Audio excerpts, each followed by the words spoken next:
CIMAC Radio presenta Gafas Violetas, Miradas Feministas. Segunda temporada.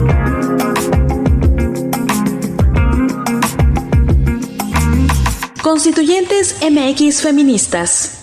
Hola, ¿qué tal? Me da muchísimo gusto saludarlas. En esta ocasión traemos un temazo para platicar con todas ustedes y por supuesto una gran invitada y bueno, pues que nos va a dejar con el ojo cuadrado con toda la información y toda la claridad sobre el tema. Vamos a hablar sobre los vientres de alquiler. Me da muchísimo gusto saludar a mis compañeras, las constituyentes MX Feministas, Mirna Petriccioli, Beth Petriccioli, Verónica Palafox, ¿cómo están? Hola, ¿qué tal, Ivonne? ¿Cómo te encuentras? Hola, Vero, pues nuevamente estamos en una emisión de Gafas Violetas. Muy contenta de estar reunida en esta ocasión otra vez con ustedes, con nuestra invitada, y pues damos la bienvenida a toda nuestra audiencia. Hola, Vero. Hola, ¿qué tal, queridas compañeras Ivonne, Ivette y toda nuestra audiencia? Qué gusto saludarlas. Como dijo Ivonne, tendremos un tema que nos interesa a todas. Yo creo que a toda la audiencia también le va a interesar. Bienvenida. Las constituyentes marcamos precedentes. Compañeras, pues en esta ocasión me gustaría que pudiéramos abordar dos casos que se han dado en los últimos días en nuestro país, que quizás no sea un poquito complicado poderlos unir y poder tener esta perspectiva de feminista, ¿no? Y no por el hecho de que no lo sea, sino pues tratar como de mencionarlos, porque me gustaría que no quedaran sin que nosotras pudiéramos tocar el tema, porque es muy importante lo que pasa en cada uno de ellos. Por un lado, en el estado de Chiapas, en días recientes, terminando lo que fue las celebraciones de Semana Santa y de estas vacaciones que algunos podemos tomar, se dio un doble feminicidio en el estado de Chiapas de dos jovencitas, una de 18 años y una de 14 años de edad. Y bueno, pues las declaraciones que lleva a cabo el fiscal del estado de Chiapas son realmente lamentables, reprobables y bueno, nefastas, ¿no? En pocas palabras. El fiscal Jorge Luis Abarca dice que se trata de un crimen pasional, porque al parecer había una relación con una de estas chicas. Y entonces, bueno, ¿qué pasa cuando las autoridades dan por hecho que al haber una relación se va a catalogar como crimen pasional? Primero que nada, pues eso ni siquiera es un término jurídico, ¿no? O sea, ni siquiera va a estar en ninguna ley que pudiera encuadrar el hecho que se realizó. Pero además, me parece que el fiscal está en otro planeta, o no lo sé, o completamente ignorante de lo que significa el asesinato de dos mujeres. Es un feminicidio, y digo, ha costado mucho trabajo poner el término, colocar cuáles son las agravantes y por qué se trata de un feminicidio para que él termine catalogándolo como un crimen pasional.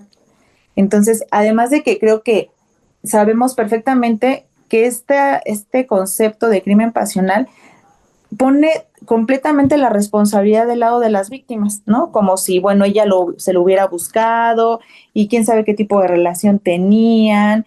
Y entonces, pues deja al feminicida, pues como que en el olvido, y él quién sabe qué está pasando, pero pues ella seguramente provocó, ¿no? Entonces, la verdad me parece completamente indignante. Creo que sí tendríamos que hacerle por ahí un llamado de que se ponga a estudiar para empezar y luego, pues que entonces le dé seguimiento a esta investigación sobre este feminicidio, este doble feminicidio. Y por otro lado, igual en esa semana tan caótica, sucedió la muerte del feminicida de Iztacalco, a quien se le atribuyen varios feminicidios de mujeres, ¿no? De varias de ellas, pues ni siquiera se había podido integrar una carpeta de investigación.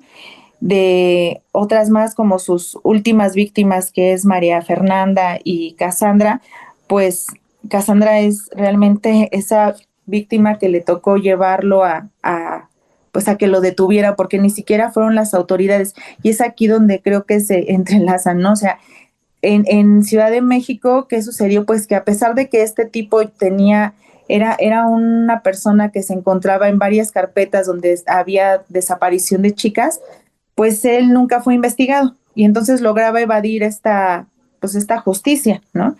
¿Y qué sucede con su muerte? Pues declaraciones de Cassandra es que no va a haber justicia, que se encuentra nuevamente decepcionada de quienes imparten la justicia porque no lograron poner a este personaje, a este feminicida, en un lugar pues seguro donde no pudiera atentar contra su vida, porque honestamente pues pocas creemos en la causa de muerte que se ha estado manejando, y pues dejan nuevamente a las víctimas sin acceso a esa justicia, reparación de daño que finalmente frente a un feminicidio pues no existe como tal, pero quizás el tener una sentencia y que sea juzgado conforme a esta tipicidad, pues dé un poquito de consuelo, tal vez, ¿no?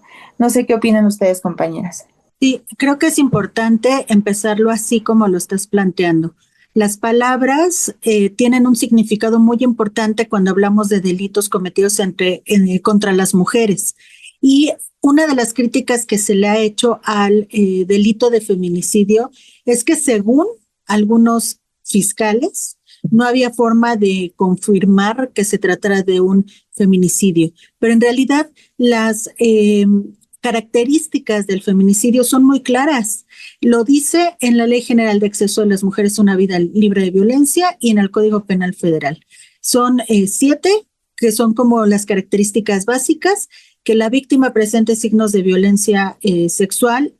No es necesario que tenga todas estas características, pero con que tenga una debe de ser considerado feminicidio. La otra es que la víctima se le haya infligido lesiones o mutilaciones infamantes o denigrantes previas o posteriores a el homicidio, al asesinato. La otra, que existan antecedentes o datos de cualquier tipo de violencia en el ámbito familiar, laboral o escolar. Y en este caso en particular de lo que mencionas de Chiapas, pues es la expareja de una de las mujeres. Entonces ahí ya tenemos una al menos, ¿no? Que haya existido entre el activo y la víctima una relación sentimental, que es lo que les comentaba, que existan datos que establezcan que hubo amenazas relacionadas con el hecho delictuoso, es decir, violencia. Y también existe en esta situación que la víctima haya sido incomunicada en cualquier tiempo, no importa el tiempo, el lapso, antes de que sea asesinada, y que el cuerpo de la víctima sea expuesto o exhibido en un lugar público. Este último también aparece en el caso de Chiapas y me parece que es uno de los más preocupantes, porque al exponer el cuerpo de estas mujeres, no solamente se minimiza a tal grado la condición humana, porque se hace a pasar o se llega a comparar con una especie de basura, que no importa que lo dejes ahí tirado descomponiéndose, sino que también se envía un mensaje a otras mujeres para que puedan observar que si desobedecen, si dicen no quiero, si se ponen rebeldes ante cualquier petición o deseo de un sujeto, de un hombre, pueden terminar en la misma situación. Entonces, sí se tiene que decir que es un feminicidio, porque hablar de situaciones de pasión habla de un amor y evidentemente no podemos aceptar que un feminicidio tenga algún vestigio de amor, en definitiva, ¿no? Y bueno, ¿qué decir del feminicida? Ya nada más para cerrar el comentario de mi parte, el feminicida de Iztacalco es la cosa más asquerosa que ha pasado en las autoridades de la Ciudad de México, en la Fiscalía de la Ciudad de México, donde le permitieron actuar impunemente y estando dentro de la cárcel, usar un teléfono para seguir amenazando a las familiares de las víctimas de este sujeto. A la hermana de María José le llamó días antes de que sucediera lo de su muerte, que todavía no se sabe si realmente sí, dicen las autoridades que sí, la verdad es que nadie les cree, que sí es él, que sí se murió de un golpe, así como que, ay, me caí de la cama y ya me morí, que la verdad suena bastante ridículo. Y bueno, pues es de las peores actuaciones que han tenido las autoridades aquí en la Ciudad de México. Y evidentemente en ambos casos, pues estamos viendo, empezando muchas omisiones, ¿no? porque si en el caso de las chicas de Chiapas, pues si ellas eran unas menores de edad, o sea, si la que tenía 18 a lo mejor los cumplió apenas, y si ya tenía una relación para que fuera un crimen pasional, o sea, no se puede concebir que una niña pueda tener un amorío de ese nivel como para propiciar un crimen pasional. Entonces ahí hay una ceguera o una negligencia de las autoridades. No es el primer caso que vemos en Chiapas. Chiapas es un estado que está en llamas. La violencia está exacerbada y se abusa de las indígenas y se abusa de las chicas de la ciudad, se abusa, o sea, de todo mundo. No ha habido realmente la autoridad que detenga todo ola de violencia y sobre todo contra las mujeres en ese estado.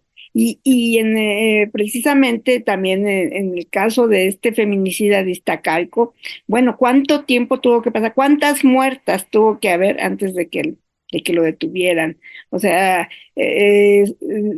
sabemos por lo que hemos leído que muchas veces estos asesinos seriales, pues son muy inteligentes, no lo sé si realmente sean muy inteligentes, muy hábiles, tampoco lo sé, o abusan o se dan cuenta de las deficiencias de los cuerpos policíacos, de las deficiencias de las fiscalías, de que las autoridades no toman, o sea, no actúan de inmediato. Pasaba por ser una persona decente, no, pues él trabaja, es un químico, se ve que es una persona que pues es cumplido en su trabajo, bla, bla, bla, ¿no? Pero ¿por qué no se investiga realmente? O sea, seguimos yéndonos por esta cultura patriarcal, machista, ¿no? Que primero se duda de la víctima, que es la mujer, las mujeres asesinadas, si tuvieron algún viso, algún aviso previo o alguna situación de violencia, no se las toma tan en cuenta y bueno, se sigue permitiendo que estos abusadores y estos violentadores y asesinos, feminicidas, sigan haciendo de las suyas, ¿no? Y pues no nos habíamos dado cuenta. Pues yo digo que porque no hay una investigación realmente seria, a fondo, y que realmente las fiscalías tomen realmente su trabajo con seriedad, con profundidad, y pues no traten nada más de decir, bueno, pues, una más, ¿no? Porque para ellos yo creo que somos una más cuando hay un caso así, ¿no? Entonces yo creo que finalmente, pues esto nos pone en alerta a todas y a todos, pero más exigir a las autoridades que pongan un hasta aquí. Vamos a ver qué pasa con este feminicida de Chiapas, que abusó de estas dos niñas que empezaban su vida, que, bueno, no había una razón. Yo creo no eran unas mujeres que hubieran sido un peligro para él, no eran unas mujeres que realmente, como dice, pues un crimen pasional, pues, ¿qué pasión puede haber entre un adulto y una niña? Y ese habla de un abuso también, ¿no? Un abuso de una persona mayor que realmente está manipulando y manejando y abusando de una chica muy joven, ¿no?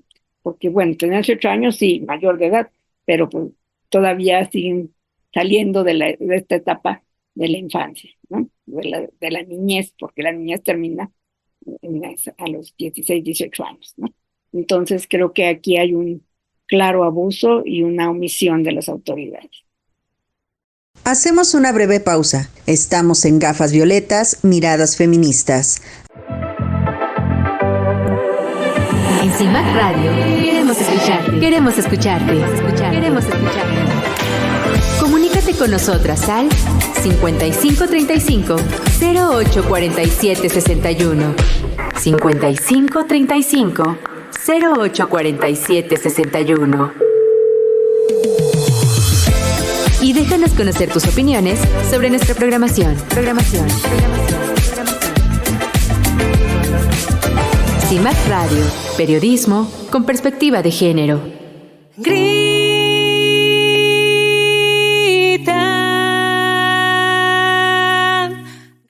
Hola, yo soy Ivonne Oblea, cantautora, y les mando un saludo muy afectuoso a todas mis amigas de las constituyentes MX feministas.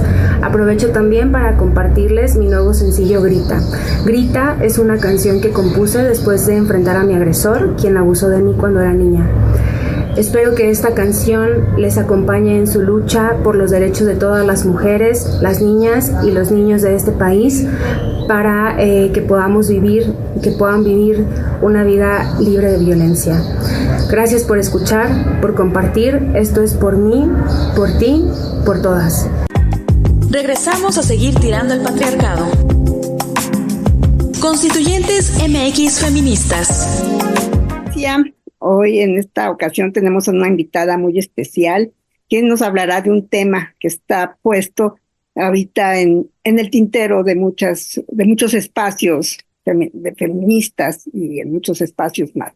Ella es Claudia Espinosa Almaguer, es abogada. Hemos andado viendo en distintas redes y en distintos espacios anuncios precisamente para que mujeres de distintas edades, no especifica el anuncio en un inicio, puedan ser madres que tengan un vientre de alquiler, que entren en este proceso de los vientres de alquiler.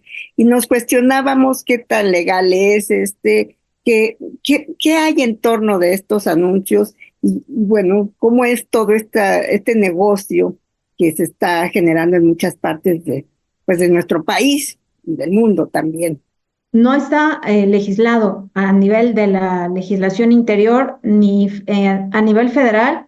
Sí, a nivel local hay 2 estados que lo tienen regulado, entre comillas, en donde se permite hacerlo abiertamente, que es Sinaloa y Tabasco. Tabasco es el que tiene más tiempo con esta práctica. Sin embargo, hay una grave confusión respecto a si es legal o no. La realidad es que no debería de ser legal porque nuestro país ha firmado, desde que se construyeron los primeros instrumentos en materia de derechos fundamentales, ha suscrito muchos de ellos que tienen que ver con la prohibición de la esclavitud y con la prohibición de la explotación. Ha suscrito además otros que protegen a los niños y a las niñas, y varios más que nos protegen a las mujeres de ser explotadas y de vivir en la desigualdad jurídica y social y política, ¿no? Entonces, esta práctica de facto agrede todas estas circunstancias y todos estos compromisos. Lo que tendría que hacerse y lo que se ha estado pugnando desde la política las políticas feministas desde lo internacional es que sea un delito, porque yo les decía antes de entrar a cámara que es una esclavitud rosa, o sea, es una venta, inclusive si ustedes ven la publicidad, sea cual sea, una se vende de que es algo muy sencillo, es una forma fácil de ganar dinero, ¿no? Muy parecido a la publicidad con la que se ofrece dinero a cambio de óvulos viables por parte para mujeres jóvenes. 2, se nos dice que es un proceso en donde tú vas a ayudar a una familia a que pueda tener hijos, ¿no? Y entonces hay todo un chantaje emocional aquí, porque se ha confundido y se ha tergiversado en nuestro país que el derecho a tener una familia es el derecho a reproducirte biológicamente, es decir, a procrear hijos con tu material genético o a procrear niños con tu material genético y no a una familia. La mayoría de las iniciativas que han atravesado tanto los congresos locales como el Congreso Federal siempre traen el artículo 4º constitucional de por medio. O sea, siempre inclusive, además del derecho a una familia, por ejemplo, han metido en los argumentos el derecho de las familias homosexuales a tener familia. Y eso tampoco está en la discusión, o sea, eso no es parte del tema de los vientres de alquiler, ¿no? Ni es fácil, ni sale barato, ni en términos económicos, ni en términos de lo que pone en riesgo a las mujeres jóvenes y saludables, aparte. Ahora que hablas precisamente de iniciativas, tenemos en este momento una que fue presentada precisamente por Olga Sánchez Cordero, que está buscando precisamente impulsar esto que tiene que ver con la venta de los vientres de alquiler y que pues está teniendo mucho auge, ¿no? Hay muchas personas que están interesadas en que se haga esta iniciativa o que se impulse esta iniciativa.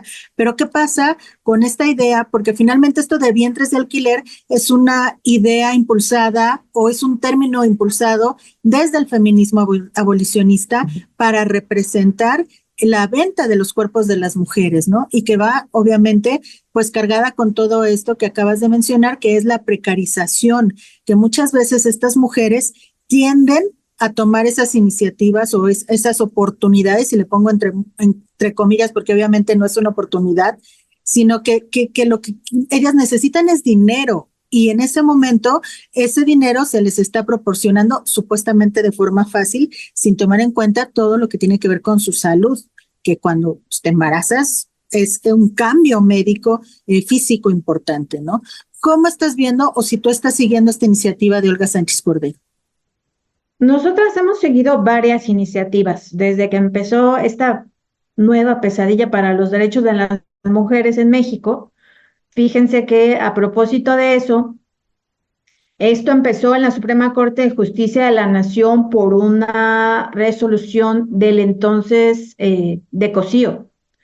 En el ejercicio de que era una técnica de reproducción asistida, primero eso se define como tal por la ley a los vientres de alquiler. Y luego dice que luego se une con este derecho a la familia para las parejas homosexuales, ¿no? Y entonces eso nació mal y ha venido degenerándose a peor, porque lo que a mí me gustaría hacer es atomizar las partes, ¿sí?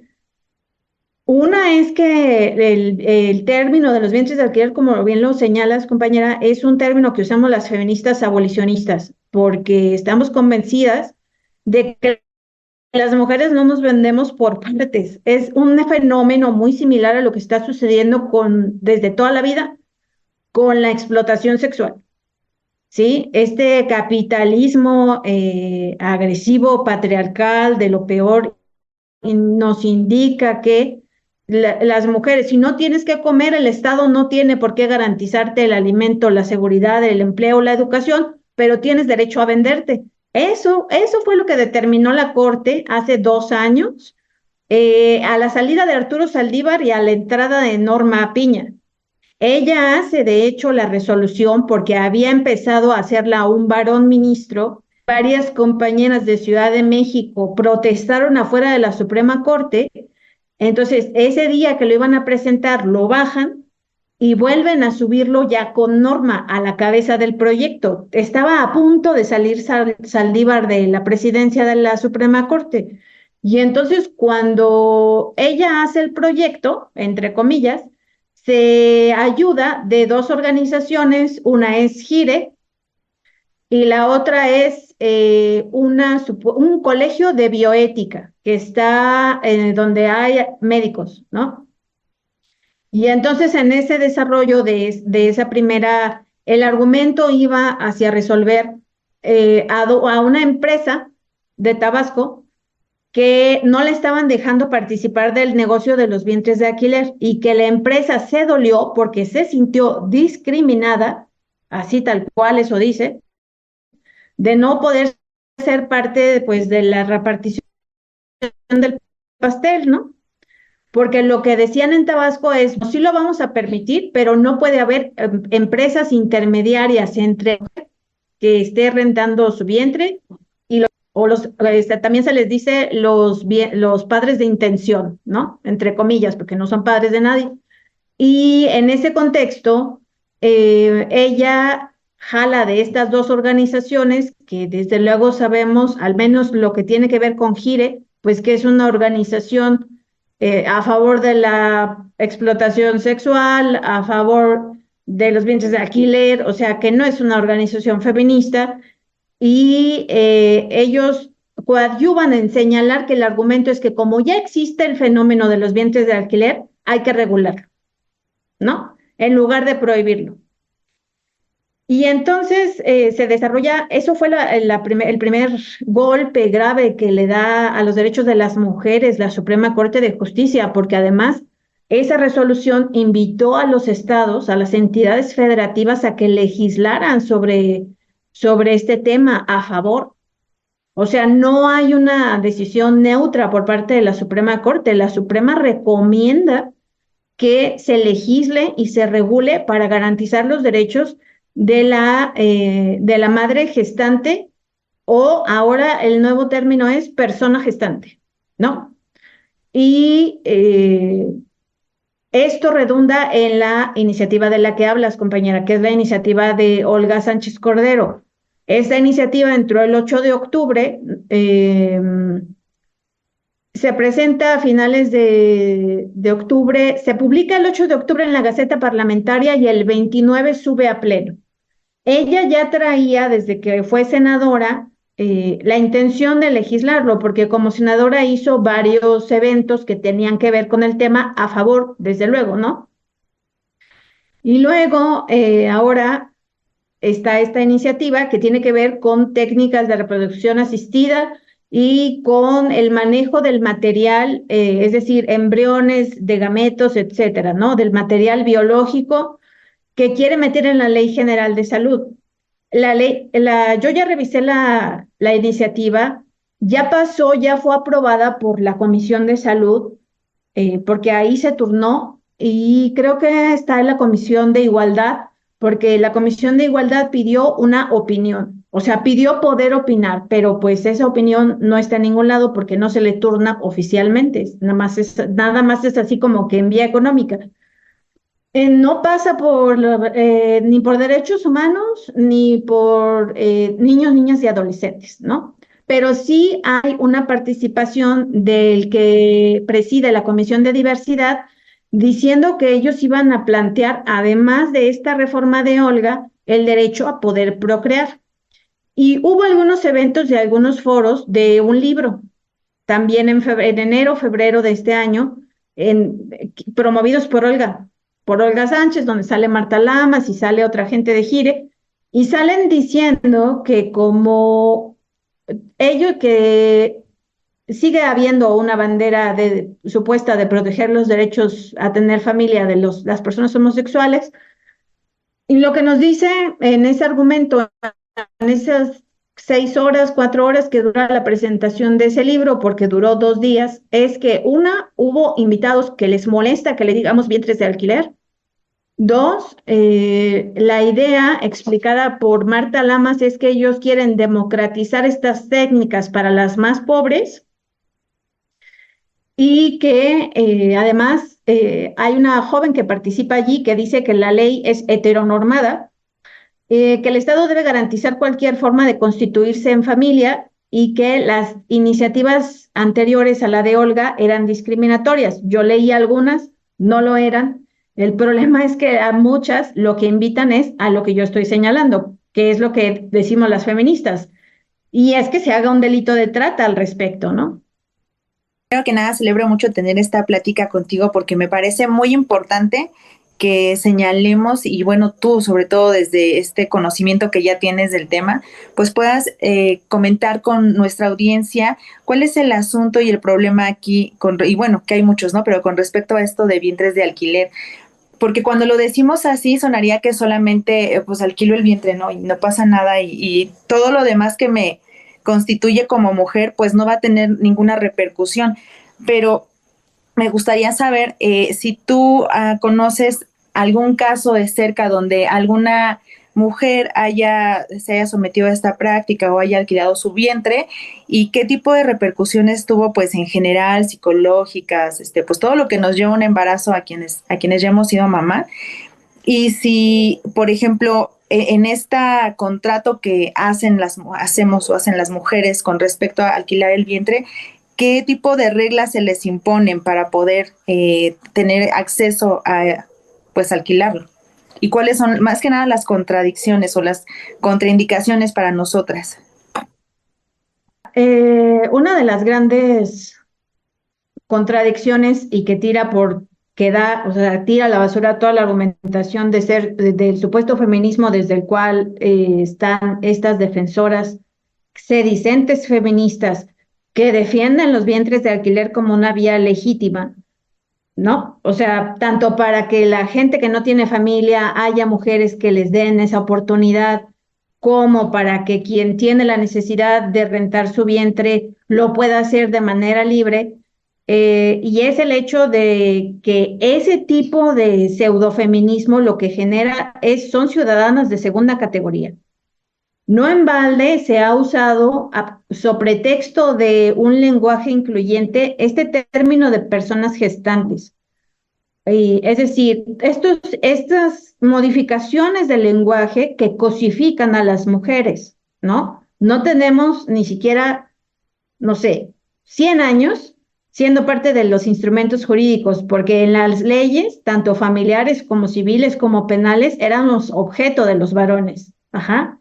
Tanto en las leyes familiares, nuestros hijos no eran nuestros hijos eran la patria potestad, por eso se llama así, ¿no? Era su legítimo y absoluto dueño, eran los maridos de las mujeres. Entonces, estamos hablando de que no tenemos en nuestra existencia jurídica como sujetas de derechos y de derechos fundamentales. No ha cumplido el centenario, o sea, no ha cumplido el centenario, porque además desde el 53 votamos, pensemos así, nosotras en México, y ya nos están sacando de la ley porque nos están volviendo un objeto. Primera trampa, segunda trampa. Nos dicen, bueno, si el problema es el dinero, que sea altruista. Yo pregunto, ¿qué mujer que haya sido madre, que sepa, ¿no? Claramente lo que es el riesgo de muerte en el que estamos cuando estamos embarazadas, porque puede venir cualquier tipo de problema, los 9 meses que pasamos gestando un hijo, el parto, el posparto, o sea, el cúmulo, digamos, ahí de riesgos latentes que están en ese binomio que se hace y que para eso la ciencia médica hizo el término de salud materna, porque estamos íntimamente implicados nosotras con nuestros hijos en ese momento. ¿Quién le va a poner precio a eso? ¿Sí me explico? O sea, si decodificas el lenguaje y en lugar de madre y en lugar de hijo le llamas, sí le pones nombre al que te lo va a comprar, a mí me parece sumamente deshumanizante, porque si el argumento es que lo tenemos que legislar porque ya existe, pues legalicemos el narcotráfico porque ya existe, ¿no? Legalicemos matar gente porque ya existe. Entonces, ¿para qué nos vamos a quemar las pestañas metiendo gente a la cárcel? Pues mejor legalicemos todos los actos ilícitos porque ya existen todos. O sea, eso es una falacia, pues. ¿Cuál es el punto aquí? Nosotras perdemos el sentido de la humanidad. Nosotras perdemos el ser sujetas del derecho y ser sujetas de derechos fundamentales. Nosotras perdemos la existencia dentro de la ley, pero además no hay ninguna mujer en México que te vaya a pasar por todo eso por nada, por las ganas de ayudar. Y si fuera así, y si hubiera una mujer que estuviera así, nunca va a ser una mujer con dinero. Las ricas no se prestan a este tipo de cosas. Se prestan las mujeres necesitadas, las mujeres que necesitan pagar la escuela de un hijo, pagar una cirugía, porque además casi siempre, lo menciona Nuria González López en su libro Los vientres de alquiler, la mala gente, siempre hay una necesidad que cubrir. Y siempre las que aportan el vientre, ¿no? Son las mujeres pobres. O sea, no son los países ricos, son mujeres del sur. Pasa lo mismo en Europa, ¿no? Ahí no permiten que las mujeres ciudadanas de sus países se presten a los vientres de alquiler. Pero sí de allí vienen las compradoras y los compradores de niños. Lo otro es que ha habido toda una gran campaña mediática porque hay mucha gente famosa que tiene mucho dinero, que ya no le gustaron los diamantes y empezó a comprar niños, a morir, ¿no? está Miguel Bosé, o sea, hay muchos cantantes, hay muchos artistas, actores, gente, grandes estrellas de Hollywood que han comprado hijos, ¿sí? O sea, pero bastantes. Y eso hace muy buena prensa, porque dice, bueno, no es trata, ¿cómo va a ser trata un actor como, un cantante como Ricky Martin? Pues no, él no es un criminal, ¿no? O sea, ¿cómo va a explotar mujeres esta actriz que se ve tan linda como Nicole Kidman? No creo, ¿no? O sea, si ellos lo hacen, no solamente es aceptable, sino que es deseable llevarlo a cabo, ¿sí? Pero ninguna de nosotras tiene 500,000 euros en la bolsa, 300,000 euros en la bolsa para soltarlos ahora. ¿Me explico? Porque aunque la idea o digamos la promesa es esto que dijo Marta Lamas en estos días, en el mes pasado, de democratizar las técnicas de reproducción asistida, no hay ninguna mujer pobre que pueda adquirirlas. O sea, es una falacia eso.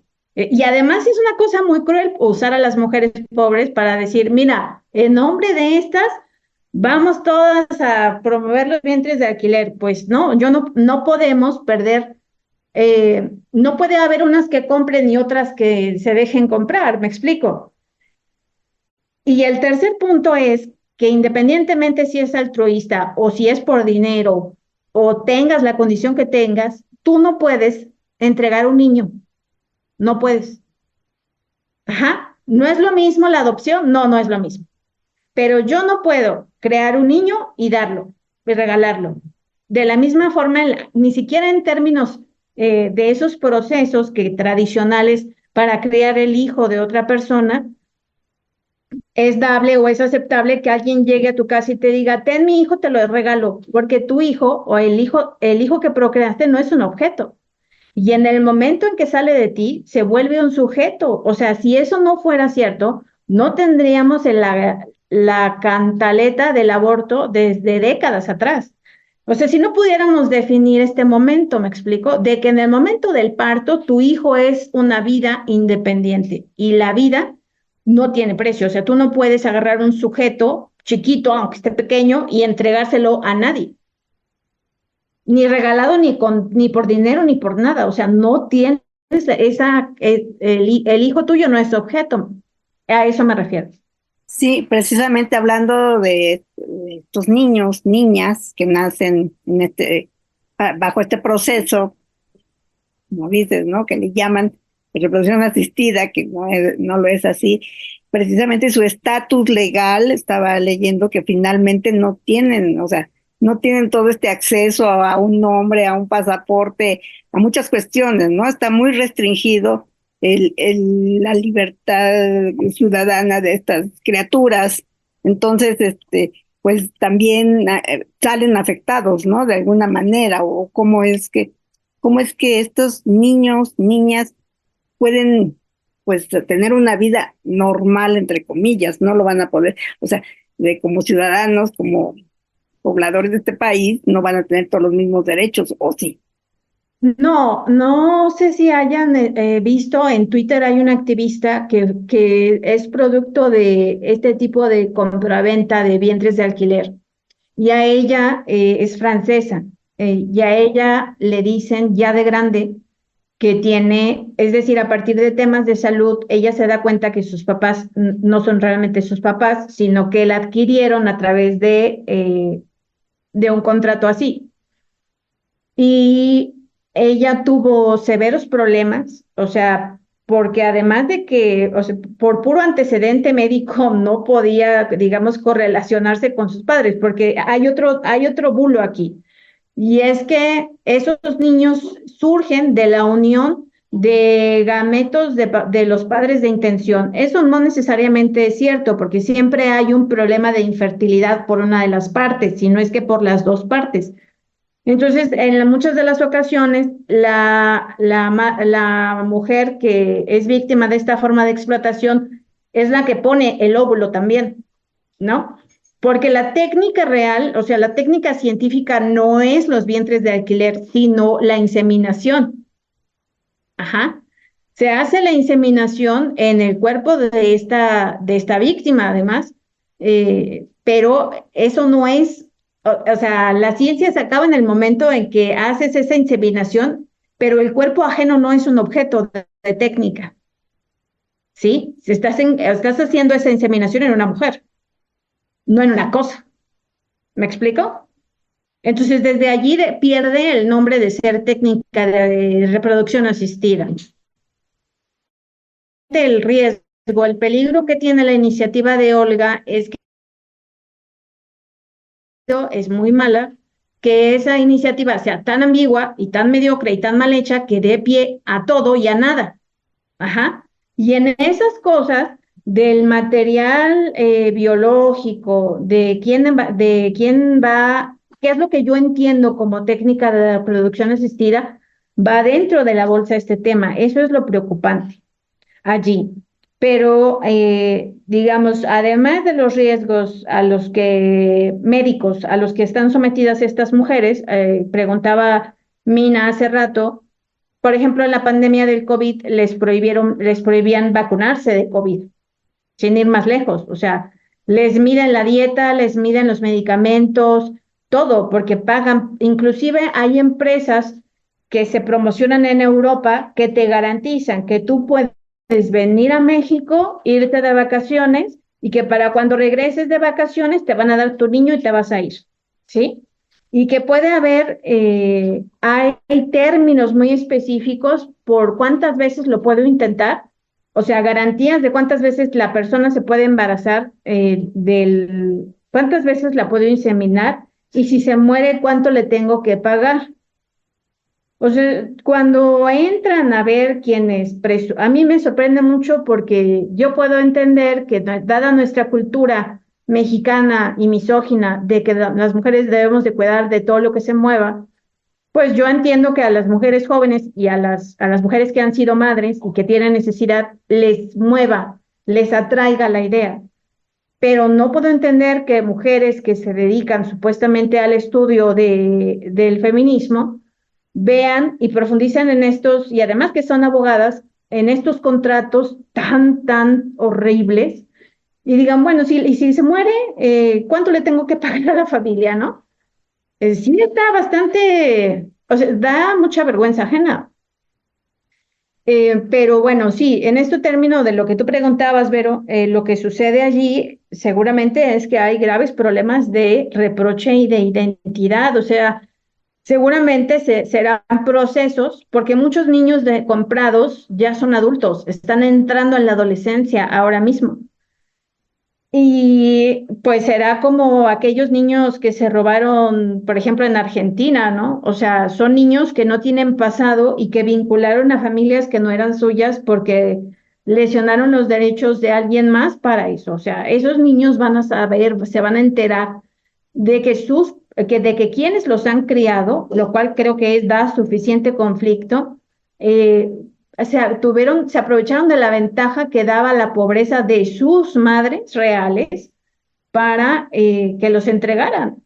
No es nada, o sea, no es poco, pues, o sea, es bastante con eso solo, ¿no? Ahora, pensando un poco en lo que comentábamos al principio sobre la existencia ya de estas empresas que ofertan en Internet los servicios, si le podemos poner así, ¿cómo podemos hacer para evitar que lleguen hacia estas mujeres que pues pueden ser susceptibles de ser enganchadas, ¿no? Y si hay alguna pues disposición, propuesta o algo que se esté pensando hacer para evitar precisamente esto. Mira, por ejemplo, en mi estado ha habido intentos de tirar la legislación, sin embargo se ha sostenido, y aquí en San Luis no se pueden registrar niños que no sea por parte de la madre biológica. Ajá, o sea, se entenderá que quien pare el niño es quien es su madre. Ajá. Y eso es una cláusula de protección que tiene en nuestra legislación familiar y que por fortuna no se ha tirado. Es decir, hay una cosa que es lo que podemos hacer jurídicamente, y jurídicamente el Congreso Federal y el Senado de la República ha tenido algunas oportunidades En la Cámara de Diputados hubo 2 iniciativas para hacer delito de trata esta práctica de explotación reproductiva y no la aprovecharon, la tiraron, la congelaron. Y el Senado de la República, hubo un senador, me parece, que hizo la prohibición a partir de la ley de niños y niñas y adolescentes, y creo que tampoco prosperó, porque es muy atractivo, compañeras, en ese tema para los políticos de los partidos, que desde mi opinión ningún partido político ha podido garantizar, ni siquiera coadyuvar a ser parte, digamos, en este país feminicida de nuestros derechos, y lo vimos recién con la situación de Cuauhtémoc el Blanco. Es que no hay mucho interés en protegernos a las mujeres. Hay más interés en entrar al asunto del dinero y el negocio, al igual que pasa con la explotación sexual, al igual que sucede con la perspectiva de ver a los seres humanos como objeto. Por eso el narcotráfico no tendría tanto éxito si no fuera porque parte de su mercado es explotar personas, ¿no? Traficar personas, y que una parte de ese fenómeno fuera legal atrae mucho a gente que quiere dinero, atrae mucho. Lo que tendría que hacerse si el Estado realmente fuera legal, o sea, fuera coherente, de estricto derecho, es hacer un delito de explotación reproductiva metido en la Ley General de Trata de Personas y sancionar a quien oferte y al que compre niños, en el país. Es decir, porque ese niño además es un niño o niña mexicano, que nace en territorio mexicano, ¿sí? Y tirar de facto toda la legislación que está en Tabasco y la que está en Sinaloa. Pero esos no son los intereses partidistas. Los intereses de protección de los derechos fundamentales no están correlacionados actualmente con los intereses partidistas y políticos de las cámaras. Y lo hemos visto, o sea, nos lo han mostrado. Por eso precisamente están estas iniciativas que se presumen que son legales a nivel formal, es decir, Olga es diputada y entonces esa calidad de diputada le permite presentar cosas, ¿no? Le permite presentar iniciativas, tengan la calidad que tengan. Y tiene unos grupos, tiene el grupo político partidista más importante, más grande, que es Morena, y esa cantidad de diputados va a votar en bloque a favor de esta cosa, sea que esté mal o que esté bien, o que proteja los derechos de las mujeres o los tira a la basura. No se está discutiendo el fondo de la ley, porque si se fuera al fondo, si aquí dice que no puedo vender gente, pues entonces esto no tiene ningún sentido de estar en la ley, y lo tiro y ya. Pero no es así, o sea, estamos en el mundo del revés, ¿no? Licenciada, ¿hay alguna estadística que nos pudiera señalar qué pasa con estos bebés, por ejemplo, en Tabasco? ¿Cuál es el destino? Si algunos de ellos tuvieran alguna o presentan alguna enfermedad al momento de nacer. ¿Qué es lo que sucede en estos casos con estos bebés? ¿Cuál es el verdadero destino de ellos? Y sobre todo en caso pues de no ser aceptados por estas personas que compran a los niños y sobre todo porque justamente como bien lo mencionabas en un principio de la conversación, las feministas pues siempre hemos estado interesadas y vamos a estar interesadas en proteger los derechos de las mujeres, las niñas y los niños, y pues aquí se vulneran de todas las formas posibles. Ahí lo que ha sucedido de facto ha sido que los niños suelen regresarse, eso ha pasado. O sea, que dejan, que si el niño nace con algún defecto, lo dejan en México y se van y piden otro. Así. Discúlpenme que yo sea muy, muy bruta a lo mejor para hablar de esto, pero es que así debe de sonar porque así es. Y entonces, cuando el niño viene con defectos, como es un objeto del mercado, bajo esa lógica, es un objeto del mercado y no es un sujeto de derechos, no es el ser humano, es una cosa, ¿no? Intercambiable. Pues lo que ellos piden es su garantía y piden la devolución a veces del dinero que invirtieron en el cuidado de la mujer embarazada porque dicen, esto no es lo que yo pedí. Así, al igual que ustedes se compraran unos lentes, ¿no? Si los lentes vienen mal, pues los quiero mi dinero. Lo mismo hacen con los niños. Ajá.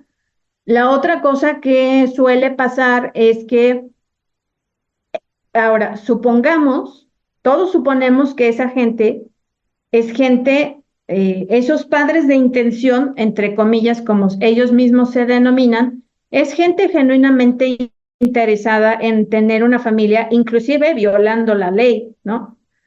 Pero ha pasado que, sobre todo en Europa, agarran a los niños y acaba que esos niños eran para, digamos, ser agredidos sexualmente. O sea, que eso de que yo quiero tener un niño y tengo muchas ganas de tener una familia, pues si tú estás entregando un niño, no sabes a quién se lo estás entregando, porque los procesos, digamos, de revisión de las adopciones, que sabemos que en México y en cualquier país tú no puedes tener un niño en adopción si no es que garantice ciertas cosas de salud mental, de buena economía, etcétera. Allá no, allá es, o sea, en los vientres de alquiler tú le das el niño al que te lo compre, al que tenga dinero, esté como esté. No sé si me explico, o sea, no se revisa la salud mental del comprador de niños, ni su salud económica, ni nada, porque si me está dando dinero, a mí lo que les interesa a las intermediarias es el dinero, ¿sí? Y obviamente a la mujer víctima que se presta a este tipo de explotación, pues también, porque si no, no lo estaría haciendo. Ahora, lo que ha sucedido en aquellos lugares en donde no está regulado es que las intermediarias recurren a las notarías, en donde a donde llevan a las mujeres para que se comprometan a que hasta a que renuncian a sus derechos parentales y cosas así, ¿no? O sea, trata de suplirse la ausencia de regulación a su favor a través de estas trampas. En Ciudad de México hay varias intermediarias que hablan, que se denominan a sí mismas clínicas de reproducción asistida y no lo son, o sea, son más bien clínicas intermediarias que cobran por explotar mujeres. Pues definitivamente este es un asunto que no podemos soltar como feministas y menos como abolicionistas, ¿no? Creo que como decimos, por un lado está toda esta publicidad que se lo presenta muy bonito y por desgracia muchas mujeres pues no tienen todos los argumentos ni toda la información real de lo que implica pues este proceso y lo que va a implicar en ellas, ¿no? Porque pues a veces esto es como las hermosas ofertas de trabajo que aparecen y acaban siendo víctimas de trata en otros sentidos. Hacemos una breve pausa. Estamos en Gafas Violetas, Miradas Feministas. En CIMAC Radio queremos escucharte. Queremos escucharte. Queremos escucharte. Comunícate con nosotras al 5535 0847 61. 5535 0847 61. Y déjanos conocer tus opiniones sobre nuestra programación. CIMAC Radio, periodismo con perspectiva de género.